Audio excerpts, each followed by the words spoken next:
Well, good evening, ladies and gentlemen. Welcome to Mental Health Tuesday here at SambaSports.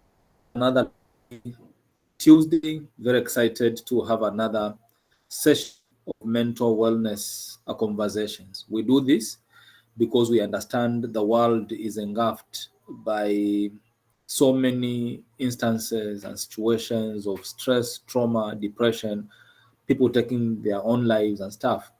The reason we hold these sessions is that we can understand and how we can cope with them, and also to share with our family on ways that we are able to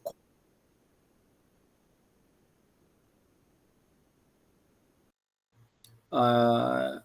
20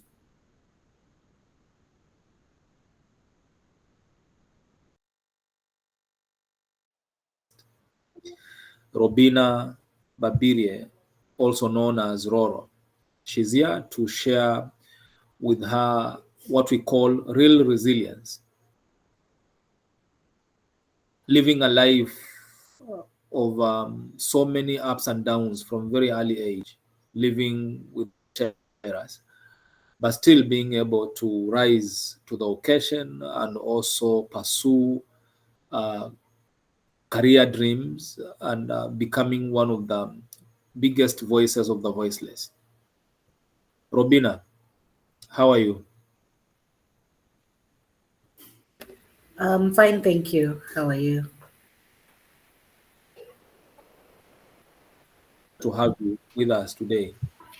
Thank you so much. I'm honored to be here as well.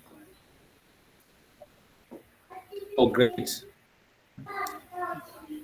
We want to go straight into the session, and we want to know you first. Who is Robinah Babirye, and why is she called Roro as well?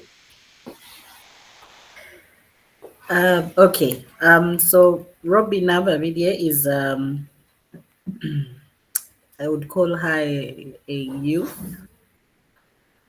who has lived with HIV since birth, and she has a twin sister who is Eva Nakato. I think she was on this platform last week. Robinah is an advocate, a community advocate for young people living with HIV, and especially girls, adolescent girls and young women. She's also a mentor mother, and she supports young mothers on in terms of parenting, but also young mothers living with HIV to practice EMTCT, which is elimination of mother to child transmission. She supports young people living with HIV in advocacy, building their capacity, but also have a positive mindset towards life. And also for those of the young people who have lost hope, she builds hope. Robinah is well, I should say she's a hard worker. She does a lot of things, but she volunteers with several networks of young people living with HIV.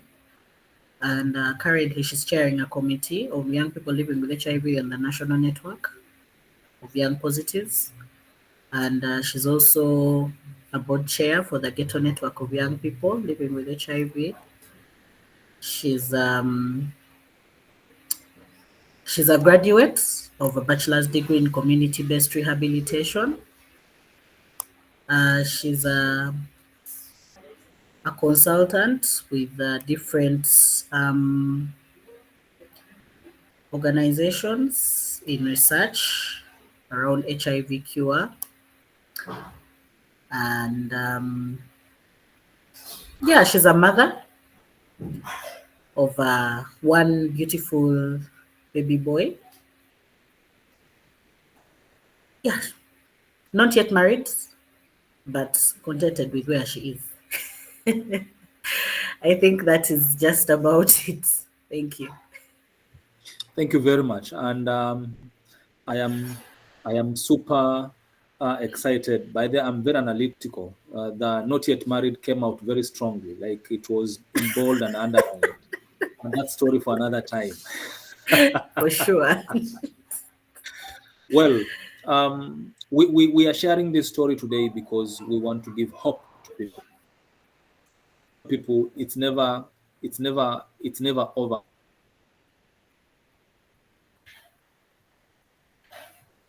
Have situations and we can overcome them.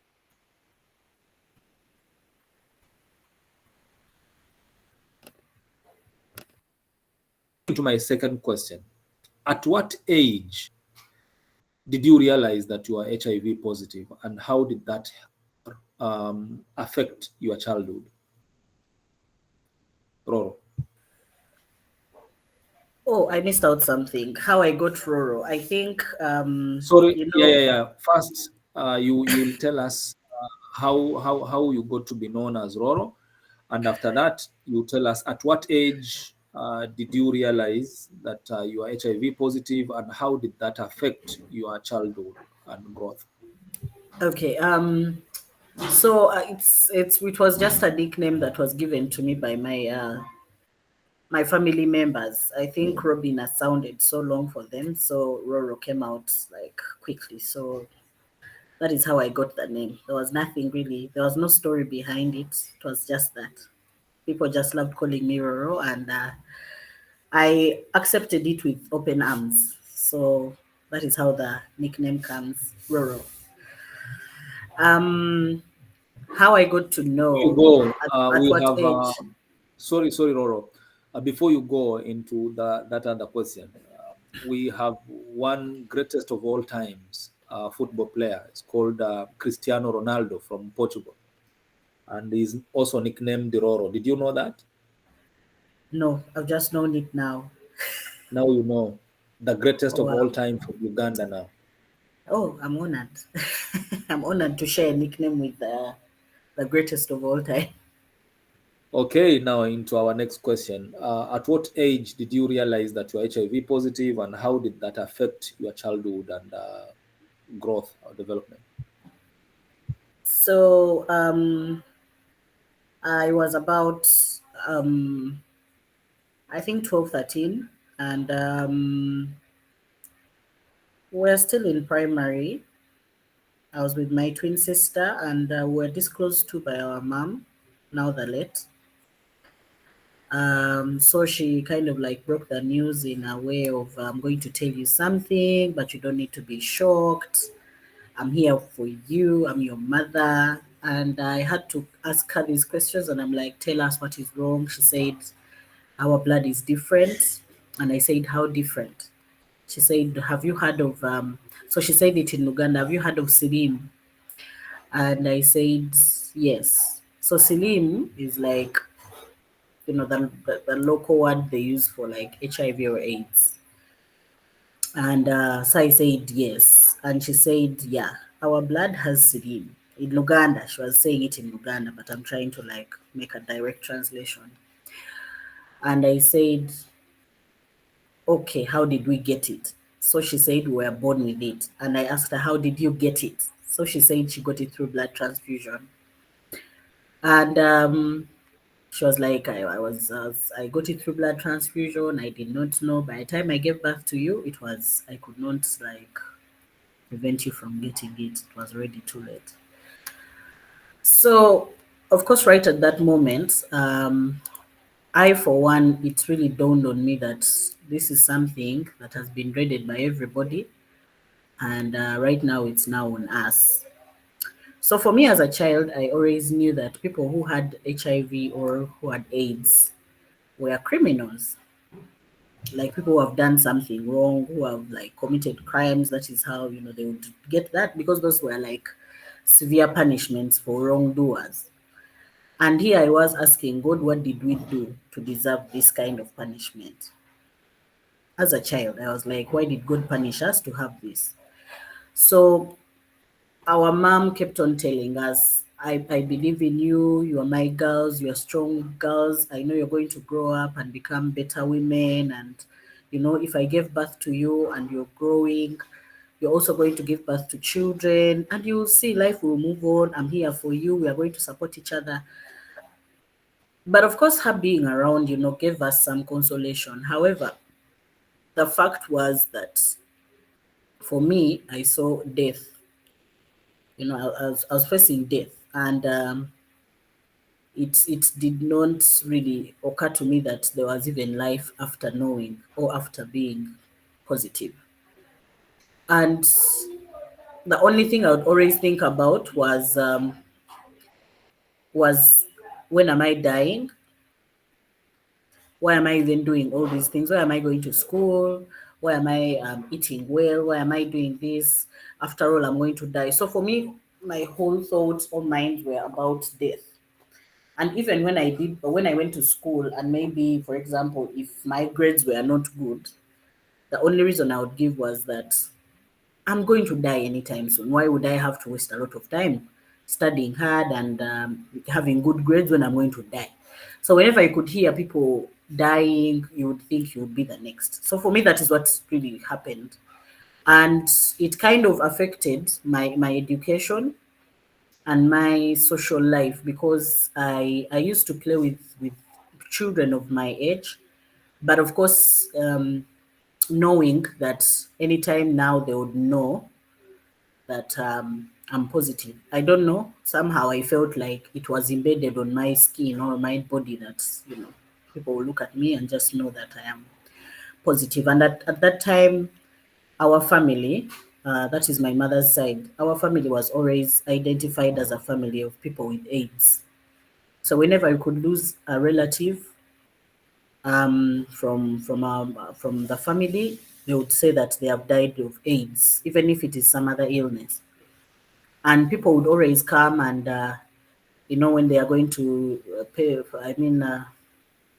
say their condolences and everything, or pay their respects, they would always come with the intriguing question or curiosity, just to find out what this person died of.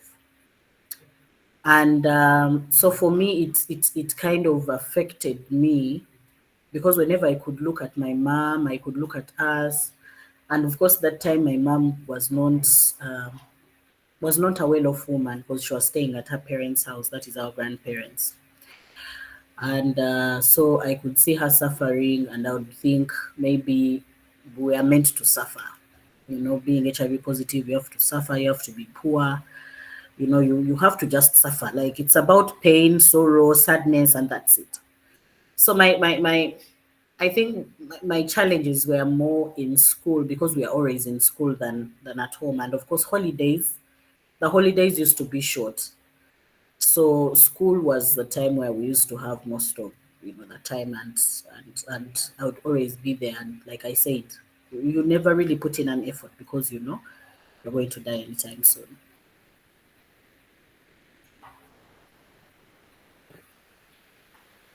Yeah. So I think that is how it affected my childhood. But of course, even the friends, I remember there's a time where um, we had a neighbor who refused her children from playing with us. And she would say, "Do not play with those girls there. They have AIDS. They will infect you. They will infect you with AIDS." And kids used to come and they ask us, "Our mother refused us from playing with you. She said you have AIDS. Do you have AIDS?" And it kept on, like, I always felt so offended. I mean, it was like I said, like they say, truth is always bitter. So it would be more like a thorn into my flesh, and I would always be like, "We have AIDS, so what? So what is she saying? When did she see us?" So I'd always, like, be so defensive. And I think I turned out to be, I wouldn't say I was really aggressive. I would call it assertive. I was always the outspoken one. I was always the assertive one. And I think most of my family members always took it to be a sense of stubbornness. So they would think I'm just hard-headed, hot-tempered, and stubborn. But I think it was more of like trying to really grapple with the fact that you're going to live with this for the rest of your life. And it's more like trying to really accept it in your head, in your mind, that you're going to live with HIV, something that you really believe has no cure. We could already see the signposts at school. HIV has no cure. The adverts on TVs, they would show you how someone who has AIDS, looks like, cough blood, what they have TB, they have this, they have that. They are always like very small. They die, and they were really scary images. So you would always think that anytime you would you would just wake up in the morning and you're dead. So yeah. Well, thank you for taking the risk and telling us all that. And of course, it's an incredible story. I want to dig deep. I know you've gone through so much since childhood, HIV positive, discrimination, and all that kind of stuff. Can you tell us what was your most painful moment during that time? So my most painful moment was, well, I had a lot of painful moments. Of course, most people think that when you say a painful moment, it has to have a lot of crying and sorrow. But for me, I believe even painful moments can be psychological. Something you cannot deal with for a very long time. And I'm just going to mention a few because there are those ones that even up to now, like, kind of come back as flashbacks. And I think they kind of like, get me there. But of course, like I said, you have overcome, but still you always think about them. I think there's one where um, there was one boy in our community. I think, like, you're teenagers and a boy is like vibing you, maybe making advancements and what. So because one had a rumor that you have HIV, he shares with the other friend, and so the other friend comes along with threats. He's like, "You're a murderer. You're walking dead. How can you even walk amongst us? You were so I was vibing you, and yet you could not even tell me that you were dead, that you're a murderer. You're going to kill me." So it was, all those attacks, all those confrontations really like came in strong. This is a boy, so you never knew what would happen. Maybe he would like tell friends and they would like gang up on you, so you never know. But there is also one where we were at school, and I think I shared it with my friends. When you feel you have a friend you can trust, and then you share it with your friends. It's not like I shared it like it was really intentional. They kind of like found, I think they landed on one of my prescription papers, and they asked me. And when I shared with them um, about my status, at first they seemed like they really cared so much, but after some time they started like avoiding me. They could not pick up my calls. That was in secondary. They could not pick up my calls.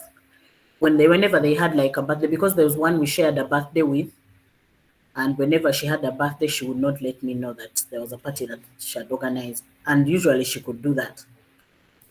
So I could like call them and they would tell me, no, we are not doing anything, or they would not even like pick up my calls or respond to any of my messages. And the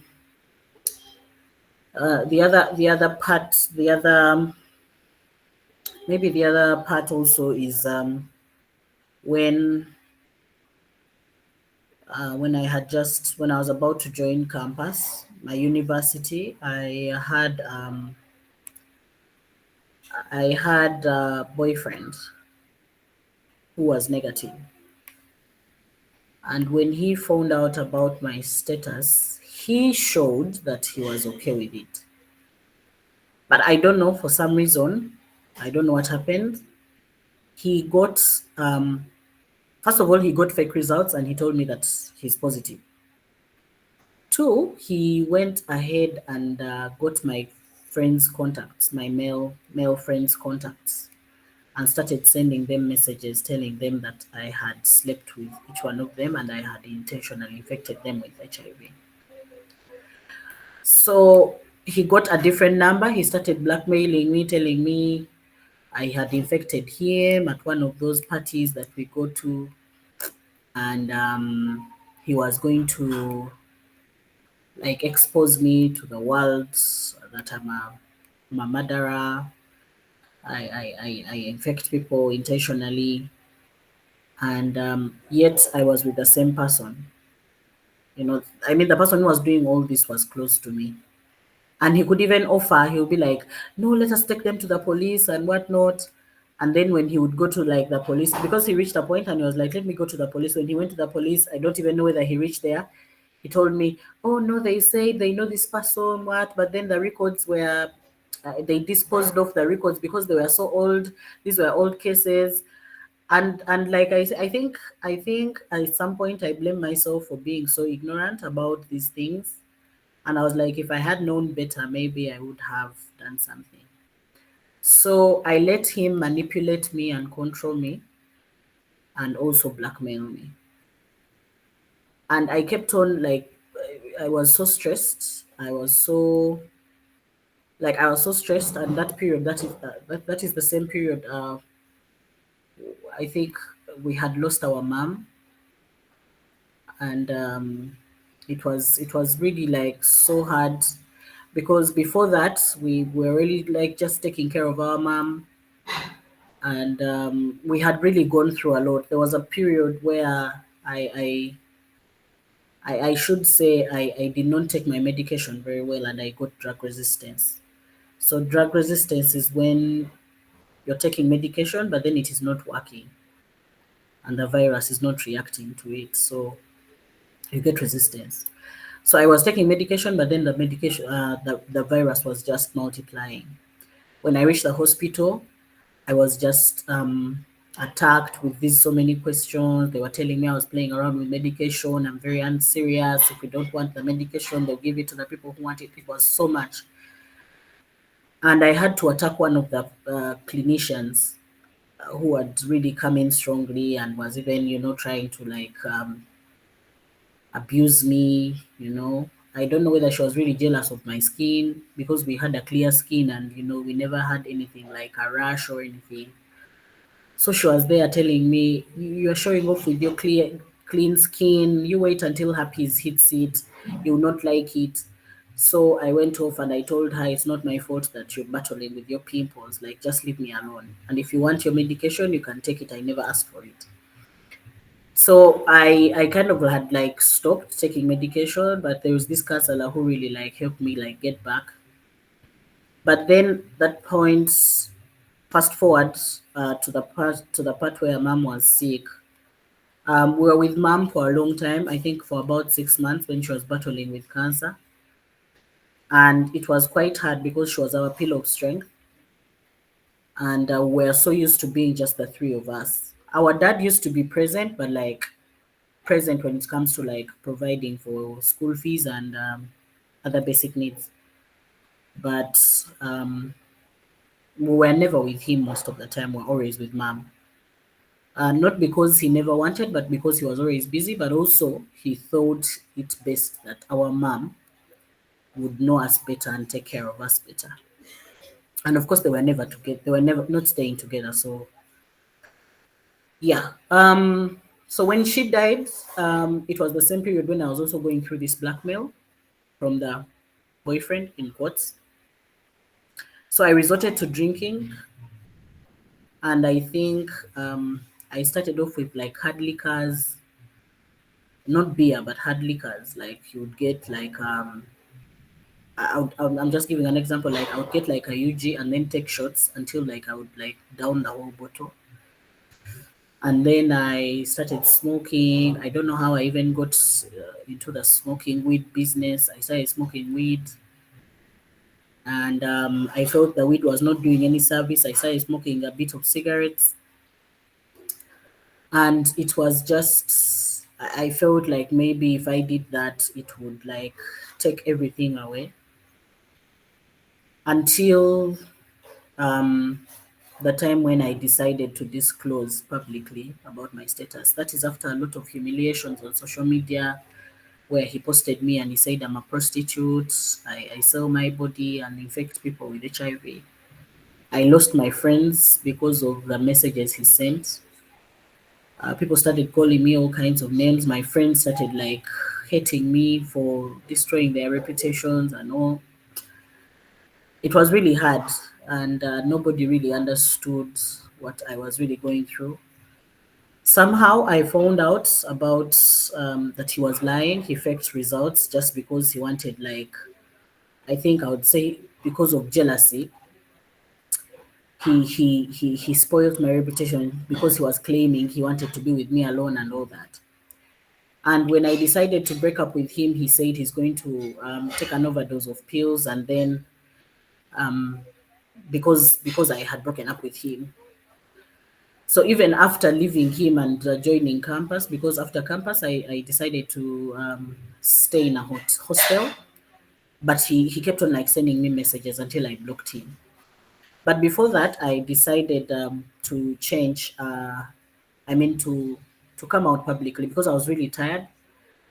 I was tired of what I was going through. I was so depressed. I didn't know I was losing my mind. So we had got these t-shirts from Australia. They had HIV positive, and I told my sister, "You're going to take a picture of me putting on this t-shirt." And she was like, "Okay." So she took pictures, and I chose one, and I put it up there on social media on Facebook. And that is when, for the very first time, I came out publicly and I disclosed my HIV status.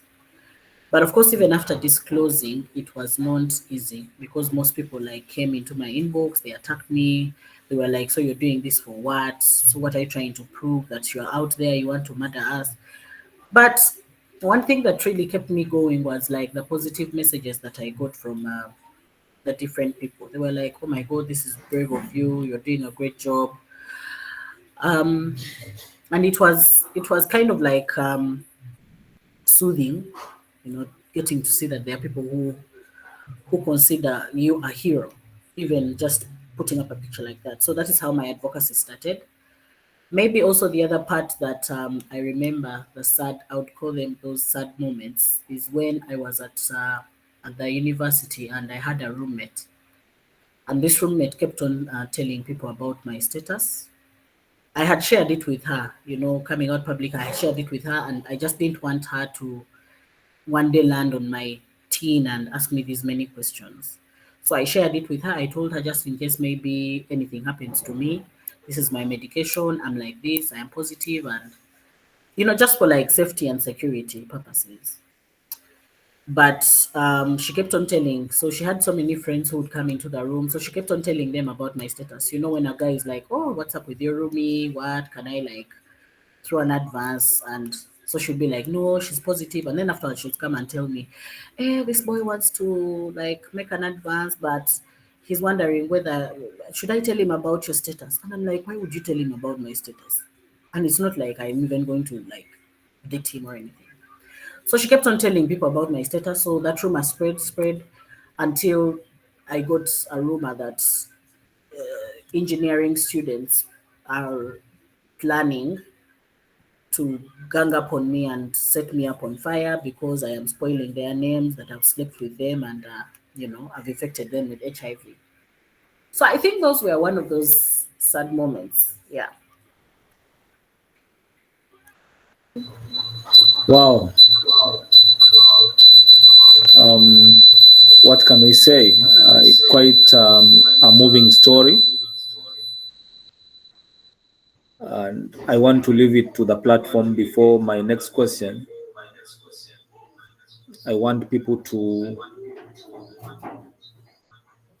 respond or maybe have questions or maybe have comments, have opinions about what you've just said. Anyone, you may raise your hand.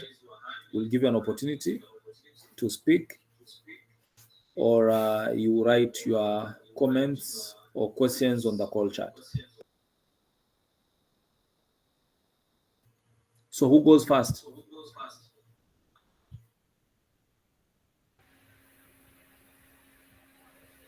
There is a question here in the chat. I think it's from Yes, Ali. from Manarusi. You can go ahead Yes. and answer that as we wait for other people to So raise. Ali was asking, while in primary, apart from your mom, did you have any counselor? Yes, we had a counselor, but what can I say? I never trusted counselors for issues of confidentiality. We had counselors who would breach confidentiality. So you tell them something, and the next thing you hear it in the whole facility. So yeah, but there was this one counselor actually. Like I said, I was failing on my first regimen, and she really like helped me get back on ARVs, on treatment, but of course on the second regimen. And I think one of the things we striked as a deal was that I do not see any other counselor apart from you. If you want me to join to start a new regimen of treatment, my end of the bargain is I do not see any other counselor apart from you, and you also like if you're not there, I'm not going to see anyone. If you're there, then definitely I'll see. So yeah, there was a counselor. She was always there. And of course, the time when I disclosed publicly on social media, she's the very first person who called me. And she was like, Robin, are you okay? Did you post this or did the blackmailer do this? So she was always with us. Even when our mom died, she was always there. So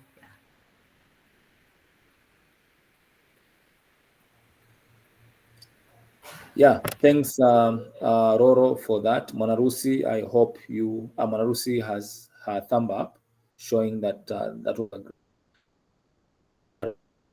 We have Richard Musumba who say, "Thank you so much for sharing. My question is, at what stage did you?" Let me read that again. Richard Musumba says, "Hey, thank you so much for sharing. My question is, at what stage did you join PINA Uganda, and of what impact was it to your life?" Roro? so we joined PINA Uganda. I think the time when I had failed on my first regimen, this counselor, she's called Asia. Some people call her Asia, but she decided to start an organization which is PINA, and one of the four young people she started with were I was one of the four young people. So I'm one of the pioneers of this organization. And she looked at the different challenges the young people were facing and children in terms of adherence and HIV challenges. So that is when I started. That was about 2008. 2008. I was way young, but of course we were not doing so much. We were just there for psychosocial support. I think I started doing much work in like secondary, but upper secondary, like that's senior 5, senior 6, senior 4. But of course, like on the low, I was doing things low key. So I wasn't doing like much advocacy there. So if you could go on a talk show, you would have anonymity or you would have like an alias. So you never mention your name and you would not go to TV because you didn't want people to see your face. So you'd share your story, but not as Robinah, but you share it as someone else. Um, yeah, so that is how I joined PINA Uganda, and PINA really created a really big platform for me. First of all, in terms of psychosocial support, it really like empowered me so much, like in terms of changing my mindset, positivity. I was one person who was always negative about my life and my future, but Madame Asia really did a great job at, always showing me, a different side of the story and, of course, changing my mindset. And it is through Kina Uganda that it has really created for me, I would say, a spotlight. It is like it was on the low, but it really created for me a spotlight. And that is where I started getting different opportunities. And of course, because of the empowerment that I got, I started now um, applying for different opportunities and of course taking advantage of the different platforms. And yeah, it is really positive and I'm really grateful. I mean, like whenever I go out there, Pina Uganda is like my foundation for advocacy. Wow, thank you very much. We have other questions. Shaban Muero says, this is more educative. Thanks, Roro, for sharing your story. Hope this can help so many young people who are living positive. Thank you very much, Thank you so Shaban. much. Ruta, Ruta Black says, hey, thanks for sharing. How did you push through this and what happened to the blackmailer? Um, Maybe, Roro, maybe we yes. will question on ice because this question kind of is going to answer his question as well. So let's put that on ice before you Okay. address how you came up, how you rose back to who you wanted to be and who you are today. Any other Okay. questions? Any other questions from the audience? Please raise up your hand if you want to speak, or you may still write your questions on the call chat. It may not be a question, it may be a comment, it may be a word of encouragement. No one wants to speak. Thank you. So on to Cephas wants to speak. Cephas, please take the.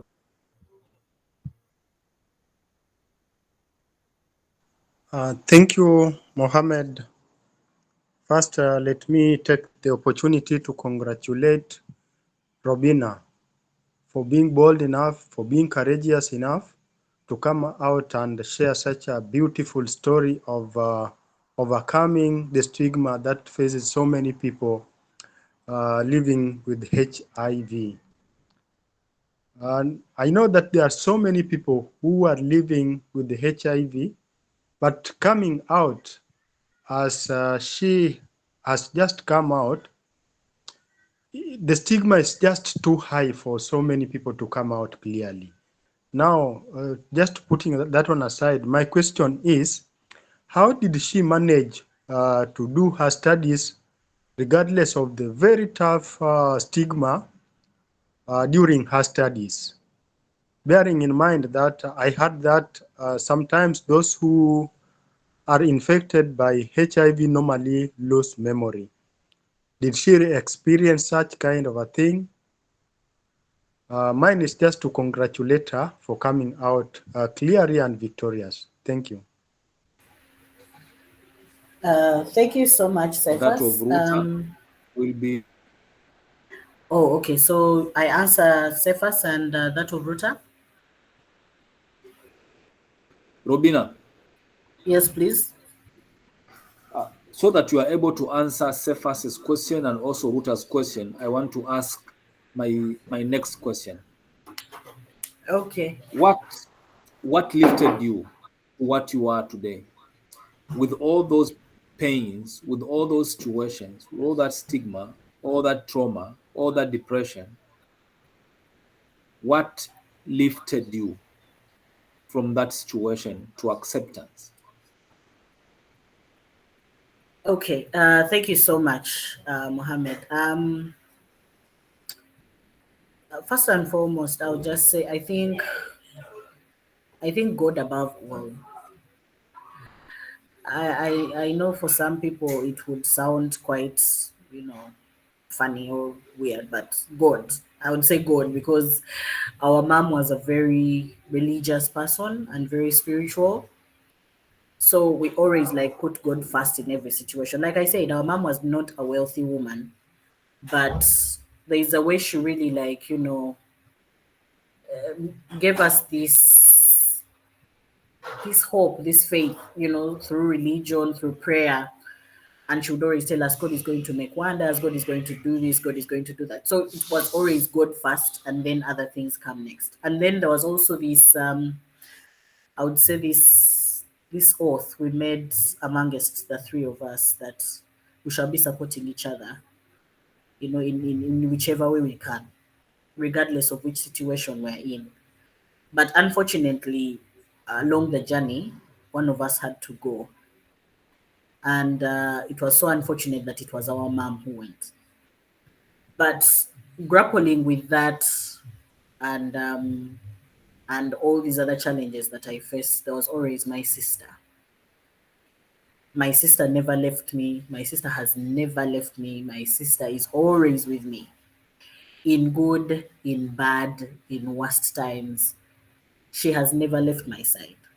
And I think that is one thing also that I think like it was like a thread that I would always like, that would be the last straw that I would always have. Like my sister would always be there. Like even if I feel like the whole world is crumbling, there's always my sister that I hold on to. It's not because she's rich, not because she's well off or anything, but just the fact that she was always there, and she would like, I don't know, for some reason she would know when I'm not well, and it's there's a way we just communicate somehow. I think it's a twin thing. I don't know. You just feel that someone is not feeling well, or they're not in their right mind, and that is my sister, my counselor, Madam Asia. I just wished she would be on and listen in. My counselor, our counselor, Madam Asia, she has never left us. She right from when we were children to the time when we started, like we're part of Pina Uganda, up to now, up until now, we still even like talk, because we even reach a point and we're like, we do not have food, and she's like, I'm going to send you food. Like that is how close we became. Like even when our mom died, I would not say that she became a mother, but she kind of like filled that void. And the time when I disclosed publicly, she was there, always there. So she was always there to like just more like a guiding light. So she was always there to guide us on what we are doing, on how we are reacting, on how we are behaving, on situations that really attacked us and everything. And I think it's how I also managed to, I think, to push through with the blackmail, because I would always like, talk to her and feel like the world is crumbling, and she would tell me, talk to me, tell me what is not happening. So she would always tell me, no, block this person, do this. Should we do anything? Should we report them to the police? And I was like, I don't know. And she would never do anything that she would consider or she would think would like jeopardize your health or your life. And she was one person who was always very confidential. You tell her don't say this, she will never say it until you tell her right now, okay, now you can say it. And so those three people, and of course, our mother's words always like were always at the back of my mind. My mom, before she died, would always like emphasize education, education, education. Now that is what is answering Cephas's question. How did I manage through education, regardless of everything? I was always doing things to always make my mom proud, and of course, not to disappoint our father, because he was putting in a lot of money. You know how your colleagues would tell you, ever since my parents or my father found out that I'm positive, he stopped paying for me for my school fees, because he said it would be a waste of money since I'll be dying anytime soon. But then here was our dad who was paying for us, and we and he paid. He never said, I'm doing half, then you do the rest. He paid everything. He paid for school fees, the requirements, everything. In case you needed something from school, he would send the money. And I'm really grateful for that, because he never at one point compromised our education because of our status. He was always there. Even if you told him we're going to the health facility and we needed some money, he would send it like straight away. Even if you told him I'm in this and they told us we need fruits, he would send money. So my dad would always be there. But of course, recalling that, there are these two people that you would want to really make proud. And I think I'd also want to credit the people who always were negative to me, because I think I did most of the things to really like prove them wrong. There was a time where one of our family members said we could not manage a degree. So she said HIV or AIDS affected our brain, so we could not like have the capacity to even contain a bachelor's. So the option she gave was a certificate. At least you do a certificate or a 6-month course in tailoring or fashion, and yeah, do other things. But then I was like, you know what? I'm going to prove to you that even I can do a bachelor's degree and ace it. And the next thing I was telling them, you're invited to my graduation. I'm graduating with a bachelor's degree. and that, I think, the negative energy, I think, kept on like pushing me to prove to people. I was, like I said, I was always the assertive one whom they thought was just a stubborn one, but I always did things to always prove to people that I'm not a prostitute, I'm not a murderer, I'm not a walking dead, I am not whatever you think I am. I am a normal girl who has a future, who is going to do better, and this is what I will do. In 2014, 15, I oh, then I think that is going to answer Ruta's question about the blackmailer. I think I just, like, when I left for campus, since he was not, I broke up the relationship. I broke off the relationship with him.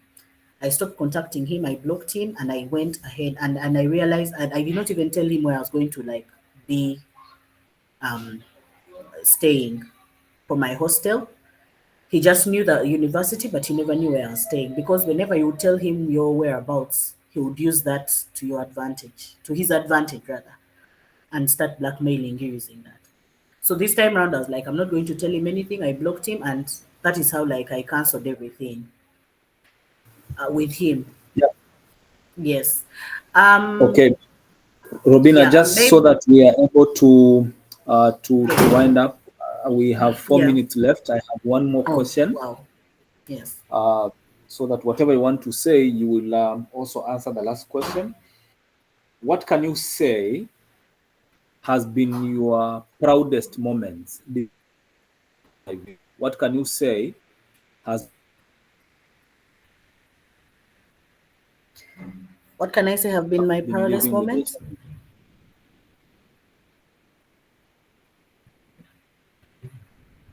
Hello.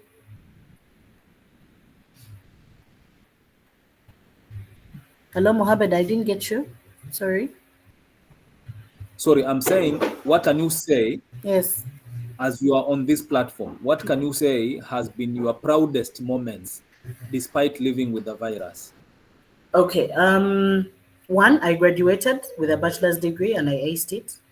I would not say that I got a first class, but yeah, I did well. Um, Two, I there's a beauty pageant that I participated in. It's for the young people living with HIV, and I emerged as the National Miss White Past 2015, 2016. I think I did mention that when I was introducing myself. I'm a beauty queen. Three, I'm a mother with an HIV negative baby boy, very healthy. He's in school now. Four, I am being invited as a consultant in different workshops. I mean, what what can I say? I am I'm not saying I have lived the life. I am there, but I'm not complaining. So many people have failed to make it to where I am, but I have done it. And I am here. I'm proud. I'm a mentor mother, like I said. I'm an advocate. I am I'm an example. Maybe I'm an example to the young people out there. So you find someone, they tell you, I look up to you. I'm like, wow, I have nothing, but I'm grateful. I'm grateful to God. You're not just an example, you are an icon, an Thank you icon, very much. a beacon of hope to many people. Maybe as a follow-up question, Robina, would you say if you didn't live with the virus, would it be a reason that you would have achieved more? Um, I strongly believe. I think if I had not lived with the virus, I wouldn't achieve this much, because I wouldn't see what I wouldn't see anything that really would push me to aim higher. But there was always this negativity around you that always like pushed you to like progress each and every day. And I'm so grateful. I'm not saying I'm proud that I have HIV, but I'm proud that through the challenge of living with HIV, it has brought out the best in me. And this is something I always tell the young people, regardless of whether you're HIV positive or negative, regardless of the situations you're going through, let that challenge bring out the best version of yourself or the best in you. And be the best you can ever be, because life can always bring back what you give it. Wow, what a way to end this. what we are saying is that sometimes challenges come to our lives as stepping stones rather than walls to block us from moving ahead. So Exactly. you took the challenges as stepping stones and you used the stepping stones to rise higher and higher rather than letting the challenges block you and maybe tie you down. Thank you very, very much. So we have come to the end of the session. Let me just read a few comments. Ben says, so proud of you, Roro. I will not say the other bit of his comment for good reasons. Biasha says, the strength you hold can give others hope for a positive change as far as health and life progress is concerned. I love the spirit in you. Thank you very much, Thank Biasha, you for so that much. very positive comment. Paul Kibenge says, I congratulate you upon your success story of positive living. Robina. Thank you so much.